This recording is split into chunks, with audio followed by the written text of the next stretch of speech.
На канале БСТ время подводить итоги недели. Сделаем это вместе. Добрый вечер. Я Альбина Хайруллина. И вот ключевые темы выпуска.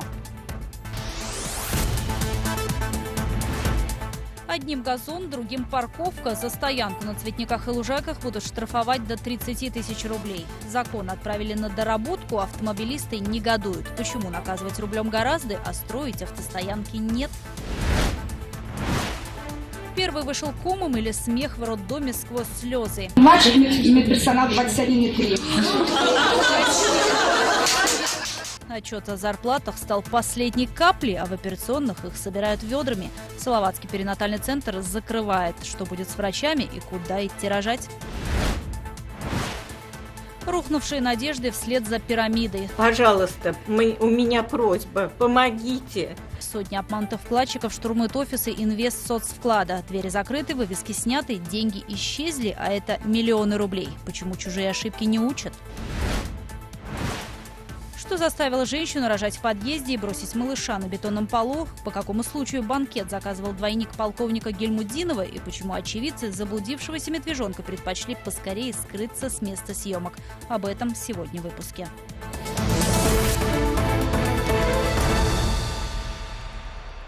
Начнем выпуск со спорта. Салават Юлаев не смог взять ни один матч в Балашихе в рамках полуфинала Кубка Гагарина. Сегодня команда Николая Цулыгина уступила омскому «Авангарду» со счетом 1-4. Единственную шайбу в составе юлаевцев забросил Владимир Ткачев. Теперь соперники переезжают в Уфу. Третий матч серии, в котором хомичи ведут 2-0, состоится 2 апреля. Прямую трансляцию смотрите на нашем канале в 18:45. Ну и на этом фоне не могу не отметить футболистов. ФК Уфа сегодня сотворила сенсацию в Москве под руководством нового тренера. На неделе Вадим Евсеев был назначен рулевым горожан. И сегодня башкирская команда, проигрывая 0-2, сумела дважды в концовке игры пробить ворота ЦСКА. Счет сравняли на последних секундах 2-2. К другим темам эксперты Совета по правам человека при президенте страны порекомендовали поднять уровень воды в Сибайском карьере и еще выше, чтобы исключить все риски. На этой неделе экологи из федерального центра побывали в столице башкирского Зауралья. Совместно с руководством УГМК они спустились на глубину в 469 метров.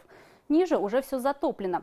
В последние дни концентрация вредных веществ в воздухе действительно снижается, но на окончательное улучшение экологической ситуации сибайцы могут рассчитывать не раньше, чем через месяц, потому как залитые водой очаги, как доменные печи, будут остывать.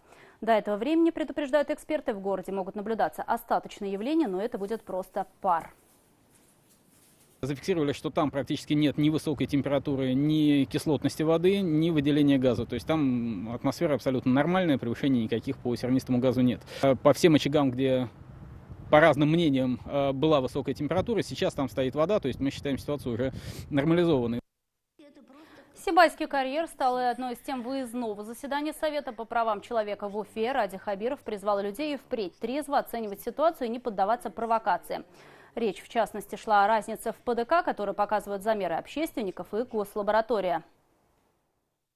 Каждый человек берет свой анализатор, купленный где-то, значит, в подсобке вьетнамского рынка, и приходит и показывает: вот эта история. После этого, значит, начинаются крики, что у нас 64 и так далее. Мне кажется, тот вопрос по-другому надо ставить. Если у общественников есть недоверие к тем анализаторам, которые там работают, и у меня там группировка МЧС находится безвылазно все это время, и которые готовы представить все условия, что когда вы хотите в 3 часа ночи, пойдемте измерять. Хотите в 5 утра, пойдемте измерять. Ну и в продолжение темы карьеров. По поручению Ради Хабирова, чтобы песок не утекал впредь мимо республиканского бюджета, как сквозь пальцы, для добытчиков ПГС обязательными станут маркшейдерские замеры. Итак, что поменяется? До сих пор разработчики карьеров сами вписывали в отчет количество добытого сырья. Соответствуют ли заявленные объемы реальным, налоговая фактически проверить не могла. Маркшейдерская съемка наглядно покажет, насколько изменился рельеф карьеры с момента последних замеров, что позволит с точностью до кубометра подсчитать объем добытых полезных ископаемых. В любом случае лицензиат обязан иметь свои маркшейдеров и выполнять эти работы, потому что сама добыча на карьере должна проходить в соответствии с проектом разработки. Данный проект делают, конечно, с участием маркшейдеров. Но перепроверить – это, конечно, обязанность государства в лице нас. тому же при получении лицензии отныне придется заключить договор с муниципалитетом, чтобы местные карьеры служили не только бизнесменам, но и людям, проживающим на этой территории. Это требование руководителя республики. Поправки в региональный закон уже внесены. Насмешили всю страну на неделе руководителя роддома в Салавате. Видео, на котором сотрудники учреждения смехом и аплодисментами сопровождают отчет директора о средних зарплатах, стало настоящим хитом. Правда, смех это скорее сквозь слезы. Единственный городской перинатальный центр, который перешел в частные руки, то и дело оказывается в центре скандала. Власти давали концессионерам шанс все исправить, но, похоже, не вышло. Со дня на день соглашение между инвесторами и правительством должно быть расторгнуто. Родильный дом вновь вернется государству. Правда, на время переоформления его, скорее всего, закроют. Почему первый в этой сфере опыт государственно-частного партнерства оказался провальным и, главное, что ждет медперсонал и будущих мам, знает Артур Шамсудинов. Средняя у неонатологов 66,5, у акушерок 35,4, у детских медицинских сестер 29,5, у младших медперсонала 21,3. Они, конечно, не математики, но подобная арифметика чиновничьих отчетов не вызывает ничего, кроме смеха. В докладе директора перинатального центра звучат 60, 40, 30 тысяч рублей. Вот только реальные зарплаты на порядок меньше. Флорида Амирова – акушер с 40-летним стажем. При этом в ее расчетках совсем другие цифры. Без аванса 10 тысяч я получила за март, за февраль. И такие же зарплаты вот все время без аванса. 13 720, значит 13 719, 15 тысяч рублей. 3 десяткам сотрудников было точно не до смеха. Они были вынуждены уволиться. Впрочем, для многих из них последней каплей стала вовсе не зарплата. Вот видите, стоят тазики, эта вода течет. Наши санитарочки через каждые полчаса выливают воду из этих тазов. Работать приходится в экстремальных условиях. Обещанный ремонт концессионер даже не начал делать. В палатах отсутствуют элементарные удобства. Не работают краны, поломаны раковины. У медиков простаивает оборудование. В отделении гинекологии 2 операционные, и обе из них не работают. Несложно догадаться, почему. На стенах и потолке плесень, штукатурка ослаивается, и все из-за постоянно протекающей крыши. И это при том, что концессионеры отчитались о якобы проведенном ремонте. Понятно, что в таких условиях проводить сложные операции невозможно. Так же, как и поддерживать стерильный порядок, говорят медсестры. Чего только стоит недавно выданная ветошь для обработки помещений. Правда, после того, как эти фотографии просочились в интернет, ее тут же изъяли из оборота. После обработки всех поверхностей мы эту ветошь должны выкинуть. Мы благополучно пользуемся ей обратно в обработку, так как у нас ничего нет. Недавно нам выдали новую ветошь, которую мы потом вернули, так как это оказались просто-напросто трусы. Все. Продолжаем работать этой ветошью. В свете нарастающей напряженности среди сотрудников власти в феврале этого года поставили перед концессионером ультиматум. За месяц найти пути решения возникших проблем, либо расторгнуть соглашение, что в итоге и будет сделано. После череды скандалов правительство приняло решение вернуть родильный дом в ведение государства. Соответственно, отправим туда комиссию, посмотрим потребность в ремонте, потребность в оборудовании. И за счет средств нашего бюджета все эти вопросы решим. Люди настрадались там за это время на самом деле. Поэтому мы в ускоренном темпе решим те проблемы, которые не получилось решить в рамках концессии. С сотрудниками роддома провели открытый диалог. Атмосфера в конференц-зале накалена настолько, что порой с трудом удавалось сбить градус напряжения. Как оказалось, технику на 20 миллионов рублей, приобретенную во время концессии, инвестор вправе забрать себе. Очередным камнем преткновения стал вопрос и о последующей форме организации. Врачи настаивают на автономии учреждения. При этом чиновники считают наиболее целесообразным включить роддом в состав городской больницы. Наиболее оптимальный вариант, и с экономической, и с юридической точки зрения он позволит как можно быстрее запустить штатную работу роддома уже как, скажем так, в новой юрисдикции, поскольку оформление лицензии в противном случае займет гораздо больше времени, и в целом экономически это более оправданно. На то, чтобы переоформить лицензию, может уйти несколько месяцев. Не исключено, что на это время роддом закроют. При этом сотрудники все равно будут получать частичное жалование. А вот роженицам предоставят места в медучреждениях Стерлитамака и Ишимбая. Сюда приехала, потому что живем здесь и наблюдаю здесь. И думала, что рожать буду здесь, то есть условия лучше. А вся эта шумиха, нет, меня не устраивает. Салаватский роддом попал в частные руки в апреле прошлого года по договору концессии. Предполагалось, что инвесторы реконструируют корпуса, обновят оборудование и повысят зарплату. Получилось наоборот. Персонал потерял льготы, выплаты за вредность и право досрочного выхода на пенсию.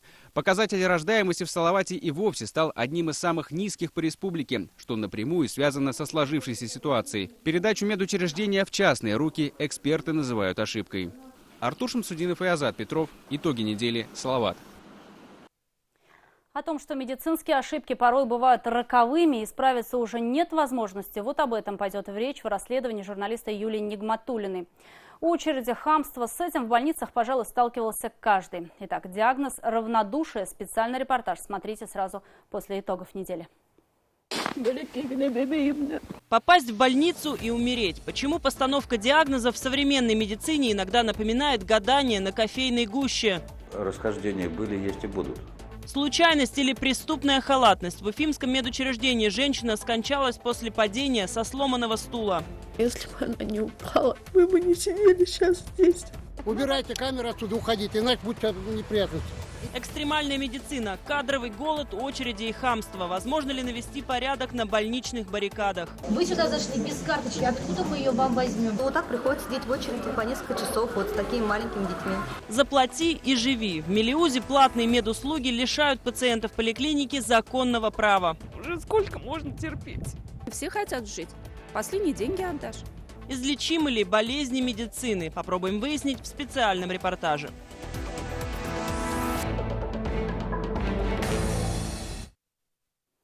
Одним газон, другим парковка. Парламентарии республики в первом чтении приняли закон, позволяющий штрафовать водителей за стоянку на цветниках и лужайках. Документ вызвал нешуточные дискуссии и полярные мнения, как среди депутатов, так и общественности. Одни через социальные сети призывают к культуре за рулем, другие винят городские власти в том, что нет автостоянок, потому где уж парковаться, как не на газоне. Мнение сторон выслушал Азат Самирханов. Газон парковки не помеха, ведь машина позволяет, а искать место или платить за стоянку желания нет. Такова логика большинства водителей. К тому же наказания за такие нарушения в административном кодексе пока не прописаны. У нас не хватает парковок, на газонах тоже нельзя, поэтому неразрешимый вопрос. Прививать культуру вождения уфимцам с недавних пор взялся художник Камиль Бузыкаев. Известный карикатурист через соцсети призывает автовладельцев к цивилизованной парковке. На днях даже проехался по центру столицы в экипаже ДПС. Допустим, на Достоевского бардак возле 39-й школы, да, постоянно там. Причем машины стоят со всеми известными государственными номерами, там детишек завозят, там проехать общественный транспорт не может. Если мы заглянем во дворы, там вообще ужас. И я считаю, что с этим надо бороться, и я как мог, чем могу, тем и борюсь. 1000 рублей штрафа за парковку – стандартное наказание для нарушителей. Но это полбеды. Если припаркованная машина мешает движению пешеходов или транспорта, то ее эвакуируют. А это еще 1500, не считая платы за время пребывания авто на штрафстоянке. Всего за 2 месяца текущего года по статье 12.19 в нашей республике было выявлено порядка 3500 нарушений. Но такие меры, судя по количеству выписанных протоколов, на водителей мало воздействуют, а за парковку на газонах вообще никого не штрафуют. Сам термин до недавнего времени не был определен федеральным законодательством, но теперь ситуация изменилась. Парламентарии республики намерены внести поправки в Кодекс об административных правонарушениях. Речь идет о штрафах за парковку на газонах, что происходит сплошь и рядом, причем не только во дворах, но и на центральных улицах города. Размер штрафа для физических лиц будет достигать 2000 рублей, для должностных – 10, а юридическим придется заплатить аж 30 000 за парковку на газонах, цветниках и детских площадках. Уточняют законодатели и сам термин «газон». Это озелененные территории, на которых есть либо травянистая растительность, либо цветы, либо древесно-кустарниковые растения, которые ограничены либо бордюром, либо имеют, по крайней мере, границу. Законопроект депутаты приняли в первом чтении в четверг, но дискуссии на парламентской трибуне разгорелись нешуточные. Законодатели убеждены, что положительный эффект от штрафных санкций будет. Общественники же напоминают властям, что прежде чем карать людей рублем, следует заняться развитием инфраструктуры, то есть построить новые парковки и автостоянки в черте башкирских городов. Азат Самирханов, Расуль Жигимарданов, Азат Тозбеков. Итоги недели. От 5000 до нескольких миллионов рублей составил ущерб вкладчиков инвестсоцвклада. В Уфе жертвы финансовой пирамиды собирают подписи для коллективного заявления. Ситуация типичная. Купились на баснословные проценты. О том, что легких денег не бывает, опять же забыли. Пресловутый «авось мне повезет». Теперь штурмуют офисы организации, двери которых закрыты, вывески сорваны, а сотрудники, прихватив чемоданы с деньгами, скрылись в неизвестном направлении. Как показывает практика, не умеют наши люди учиться на чужих ошибках. Куда идти и что делать доверчивым вкладчикам теперь выясняла Лилия Курбанова. Я 3 дня уже не могу спать, потому что я копила эти 100 тысяч. Я одна борюсь. Без денег и без помощи родных пенсионерка откладывала деньги на собственные похороны. Вложила в кооператив больше 100 тысяч рублей. Подрабатывала, копила несколько лет. Я заработала своими руками и ходила, массаж делала. И да копила, сколько можно. Во всем себе отказываешь. Ну, копится ведь немножко, потому что я одна. На кого мне надеяться? Большинство вкладчиков – это пенсионеры. Привлекла реклама. Бесплатную газету с выгодными условиями на обложке регулярно кидали в почтовые ящики. Видите, какие документы, как в этом Сбербанке все нам дали. Понимаете? Вот, все как в Сбербанке. И мы поверили. Документы, внешнее оформление – все будто срисовали с известных организаций. Название и цвет логотипа похожи на символику Социнвестбанка. А информация о страховании в чем-то совпадает с агентством по страхованию вкладов. Тот же синий цвет, только потребительский кооператив заменяет одно слово на синоним, и вроде как юридически это уже другое понятие. Но вот совпадение. Страхуются вложения, так же как и вклады, на сумму до 1 400 000 рублей. Вот только мелким шрифтом в документе о сотрудничестве между потребительским кооперативом и потребительским обществом взаимного страхования говорится, что свидетельство не является гарантийным или каким-либо иным обязательством перед инвестсоцвкладом. Чтобы сейчас локализовать эту, не побоюсь сказать, заразу, целесообразнее было бы сейчас провести проверку в рамках 151 статьи Уголовно-процессуального кодекса правоохранительным органам по заявлениям граждан, а также по информации СМИ. Сейчас оставшиеся без денег люди обивают пороги офисов. Всего в Уфе было 10 филиалов инвестсоцвклада, в республике 21. Около одного из столичных отделений сегодня собралась толпа из нескольких десятков человек. Вот только двери закрыты, а вывески спешно сняты. У меня вложились, получается, 3 члена семьи. Это сестра жены, бабушка и, получается, дедушка. В общей сложности они вложили 650 000 рублей.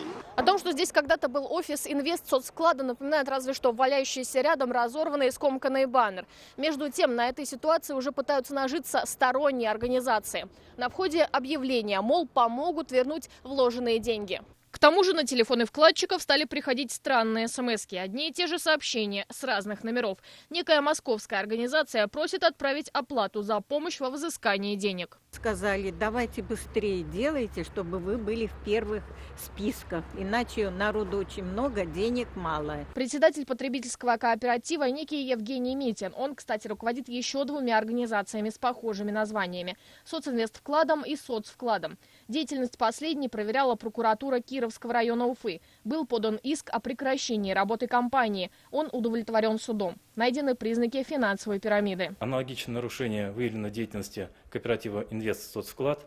В целях устранения нарушений, про которые районный суд направлено исковое заявление о прекращении деятельности инвестсоцвклада, которое находится в стадии рассмотрения. Сейчас вкладчики собирают подписи, чтобы подать коллективное заявление. По словам экспертов, в лучшем случае можно вернуть лишь часть средств. И все же люди призывают к совести. Но вряд ли она есть у тех, кто забирал последние деньги пенсионеров. Пожалуйста, у меня просьба, помогите. Лилия Курбанова, Булат Садреев. Итоги недели. На примере инвестсоцвклада эксперты объясняют, как не стать жертвой финансовых пирамид. По информации Фонда по защите прав вкладчиков и акционеров, в среднем 27 человек ежедневно страдают от действия таких вот мошенников. И это число только тех, кто обращается за помощью. Аферисты придумывают новые механизмы обмана, однако все же финансовые пирамиды объединены общими признаками. В первую очередь стоит проверить, является ли организация легальным участником рынка. Для этого нужно зайти на сайт Центрального банка России и ввести в графе «Поиск» название фирмы, предлагающей невероятную прибыль. Финансовая пирамида – это прежде всего организация, которая привлекает средства без четкого указания объектов инвестирования. И такая организация, как правило, привлекая средства очередных там сберегателей, инвесторов, как бы их ни назвали, да, они выплачивают из новых поступлений доходы предыдущим. Ну а теперь о других событиях, без которых картина недели была бы неполной, новости короткой строкой. В уфимской Черниковке женщина родила ребенка прямо в подъезде дома и, оставив малыша на бетонном полу, спешно покинула место происшествия. Очевидцами этого стали жители многоэтажки. Ситуацией заинтересовался Следственный комитет республики. Ведомство установило, что мать не имеет определенного места жительства, а плод на момент рождения был мертвым. На 3 года за решетку отправился мошенник, выдававший себя за Динара Гельмудинова. Уроженец Сочи Денис Зинов звонил в уфимские рестораны и, пародируя голос главного госавтоинспектора республики, просил организовать банкет. При этом требовал перевести ему деньги. Теперь свой сценический талант мужчина будет демонстрировать в колонии строгого режима. 3,5 года лишения свободы получил и Руслан Аюпов. В ноябре прошлого года он пьяным сел за руль и спровоцировал смертельную аварию, где погибла 26-летняя активистка фан-сектора хоккейного клуба Салават Юлаев.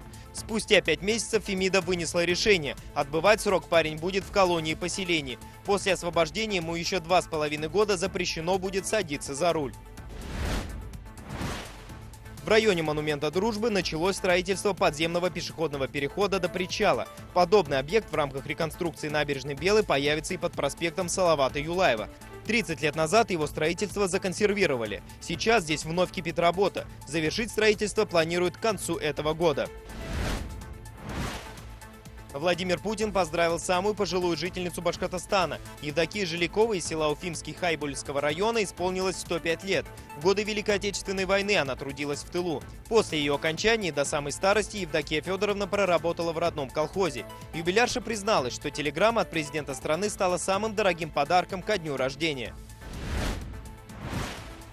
Константин Толкачев ответил Сергею Шнурову. На своей странице в Фейсбуке председатель парламента республики прокомментировал высказывание рок-музыканта о распуске Министерства культуры. По мнению Константина Толкачева, ликвидация профильного ведомства, предлагаемая Шнуровым, приведет лишь к хаосу в творческой среде.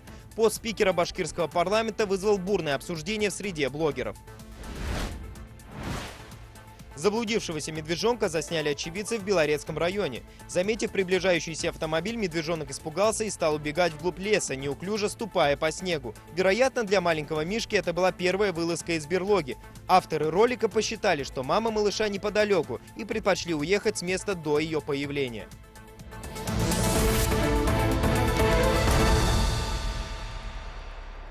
С приходом весны начал таять не только снег, но и асфальт, шутят водители. Но попав на своем автомобиле в глубокую яму, шоферам становится не до смеха. Дорожные дефекты – одни из причин серьезных аварий, по количеству которых Башкортостан находится в опасной так называемой красной зоне среди всех субъектов страны.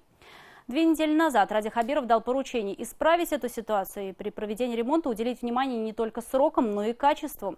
Госкомитет по транспорту, в свою очередь, также получил задание разработать мобильное приложение, которое позволило бы гражданам сообщать о глубоких ямах на магистралях и во дворах. Так вот, заработало ли это приложение, знает Азат Садреев.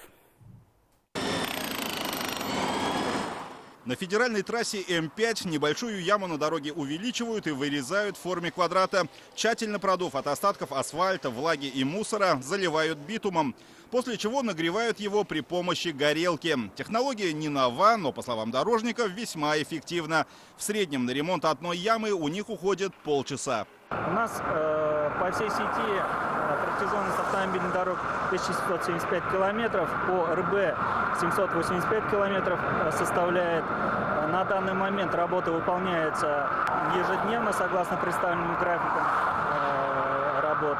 И на сегодняшний день выполнена работа более 3000 квадратных метров ямочного ремонта. После того, как битум нагрелся до определенной температуры, его засыпают горячим асфальтом. Так как площадь ремонта небольшая, все работы производятся вручную. Ждать, пока отремонтированная яма остынет, не нужно. Вяжущие вещества асфальтобетонной смеси позволяют эксплуатировать данный участок сразу после его уплотнения. При этом, по словам дорожников, заплатка продержится до следующего капитального ремонта. Словно дирижер, сотрудник весового контроля руководит многотонной машиной. По весне магистрали портят не только перепады температур. Значительный урон в это время года наносят перегруженные фуры. Для сохранения асфальта на дорогах регионального и межмуниципального значения с 1 по 30 апреля вводятся временные ограничения для движения грузового транспорта. В Уфе такие меры ввели 26 марта. Без перегруза въехать в столицу можно только со спецразрешением. Ограничения не действуют на пассажирские автобусы, фуры с продуктами питания и медикаментами, сельхоз и дорожную технику. А вот за перевозку песка, щебня, леса и металлоконструкций с превышением допустимой массы на ось придется раскошелиться. Предусмотрена ответственность как грузоотправителей, так и юридических лиц или индивидуальных предпринимателей, осуществляющих организацию данных грузоперевозок. Суммы штрафов там довольно-таки значительные и составляют до 500 тысяч рублей. В Башкортостане фуру будут круглосуточно взвешивать на 2 стационарных пунктах весового контроля и 12 передвижных. Еще 3 поста выставлены на въездах в Уфу со стороны аэропорта, Шакши и Затона. Ограничений для автодорог федерального значения не предусмотрено. Улица Пугачева считается одной из самых загруженных в Уфе. В будни десятки тысяч жителей пригородных поселков проезжают по ней на работу и обратно. Чтобы справиться с таким потоком машин, дорогу предполагается расширить до 4-полосной. Но пока она нуждается в ямочном ремонте. Вместо литого асфальта для этого решили использовать мелкозернистый, который из-за своей структуры позволяет за один раз устранить дорожные дефекты на большей площади. Есть и другие причины. Литой асфальт используется для временного устранения ям на проезжей части, а при использовании мелкозернистого асфальта и при соблюдении всех технологий укладки данные заплатки могут служить годами. К улицам Пугачева, Комсомольская, Сипайловская у дорожников особое внимание. Они лидируют по количествам жалоб, направленных лично Радио Хабирову. 2 недели назад руководитель республики через свои соцсети обратился к гражданам с призывом присылать фотографии ям с точной геолокацией. Пришло более 300 сообщений. Жители улицы Кавказская подкрепили свои послания фотографиями. Спустя полмесяца ситуация в этих дворах остается такой же плачевной. Ямы с острыми краями, торчащие канализационные люки. Один неправильный вираж и в лучшем случае можно проколоть покрышку, в худшем попасть на многотысячный ремонт ходовой части авто. Но уже в ближайшую среду эти дефекты могут быть устранены. Для этого нужно скачать новые мобильные приложения «Дорожный эксперт» и включить GPS на телефоне. Одним из первых программу на свой смартфон установил руководитель Госкомтранса Тимур Бухаметьянов. Минута нам потребовалась для того, чтобы сфотографировать яму и отправить заявку на ее ремонт.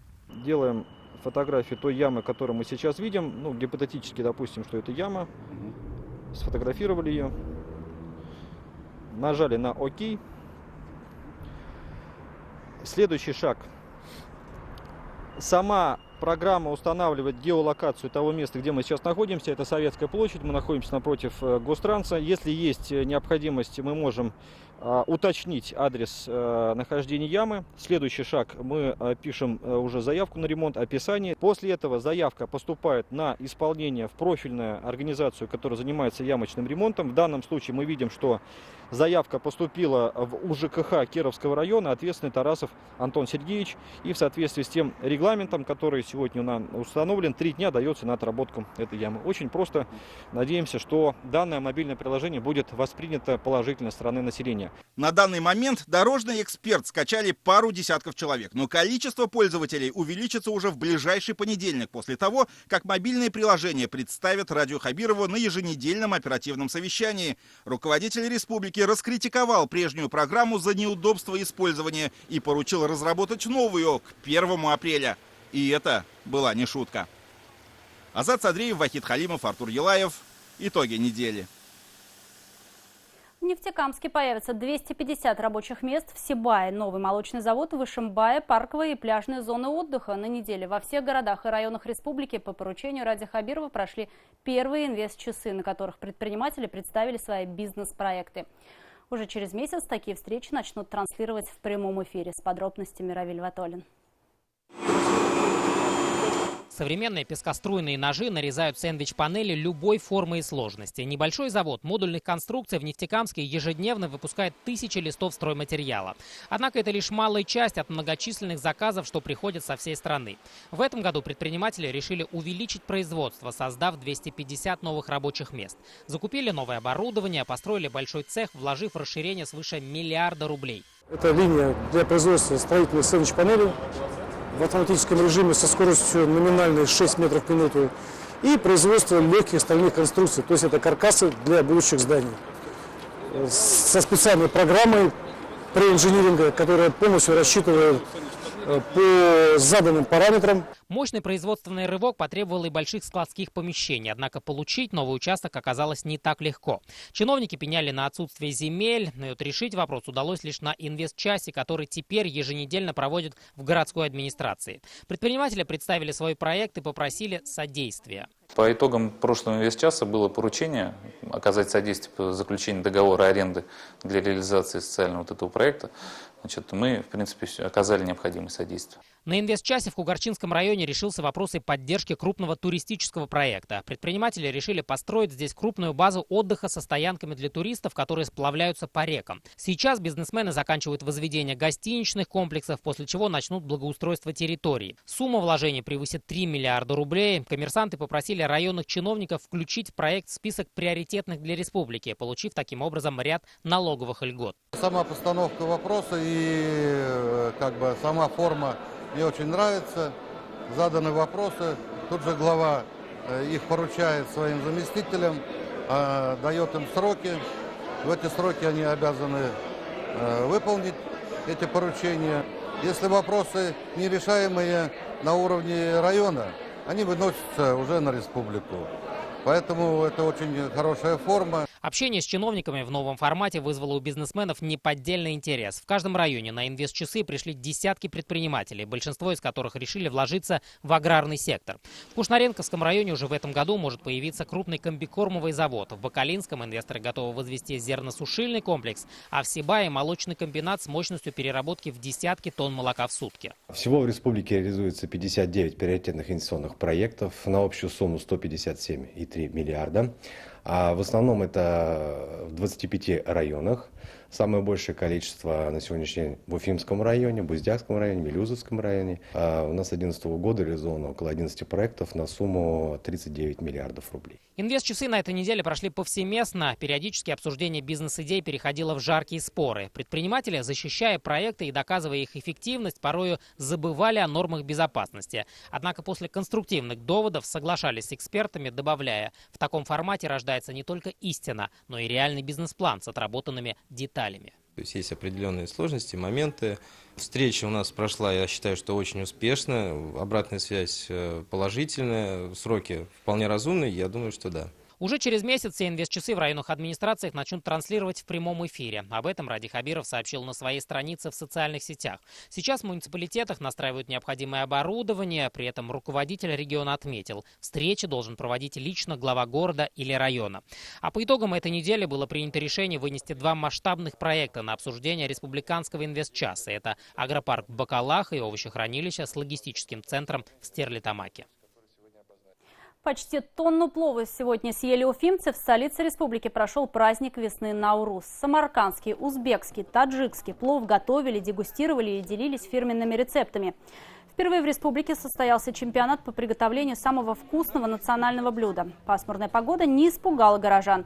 Попробовать и оценить плов приходили семьями. Гостей угощали и другим блюдом среднеазиатских народов. Это сумаляк, главный ингредиент которого – проросшие зерна пшеницы, поэтому готовят его на будущий хороший урожай. Хлеба на празднике, можно сказать, было много, как и зрелищ. Концерт под мелодию узбекского карная, выставки и мастер-классы. Каждая нация старалась удивить по-своему. Наурус означает наступление Нового года по солнечному календарю. В этот день принято загадывать желания и накрывать богатый стол. Ну что ж, поздний ужин в праздничный день никто не отменял. Хорошего завершения выходных. Оставайтесь на канале БСТ. А прямо сейчас специальный репортаж Юлии Нигматуллиной. Не пропустите. До встречи в эфире.